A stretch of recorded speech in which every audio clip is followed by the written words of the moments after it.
ठाणे येथील अनैतिक मानवी वाहतूक प्रतिबंधक विभागातील सहाय्यक पोलीस उपनिरीक्षक विजय रामलाल पाटील यांना पोलीस दलातील उत्कृष्ट कामगिरीबद्दल स्वातंत्र्य दिनानिमित्त ठाणे पोलीस आयुक्तालयातर्फे अतिउत्कृष्ट सेवा पदक देऊन सन्मानित करण्यात आले। कल्याणचे रहिवासी असणारे पाटील 1996 मध्ये ठाणे पोलीस आयुक्तालयात अंमलदार म्हणून भरती झाले।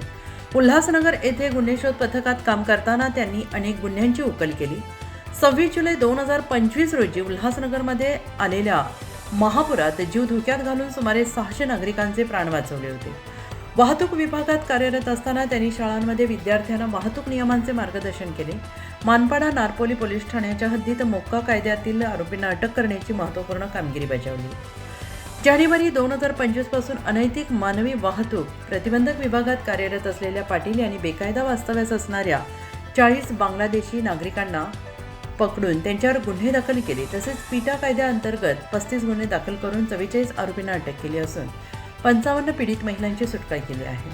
29 वर्षाच्या सेवेत पाटील यांना 150 सेवा पदके, 5 प्रशंसा प्रमाणपत्रे मिळाली आहेत। भारत सरकारचे सर्वोत्कृष्ट सेवा पदक, पोलीस महासंचालक पदक आणि सर्वोत्कृष्ट गुन्हे शोध प्रमाणपत्राचे ते मानकरी आहेत। पोलीस सेवेत असताना त्यांनी BCom LLB पर्यंतचे शिक्षण पूर्ण केले आहे।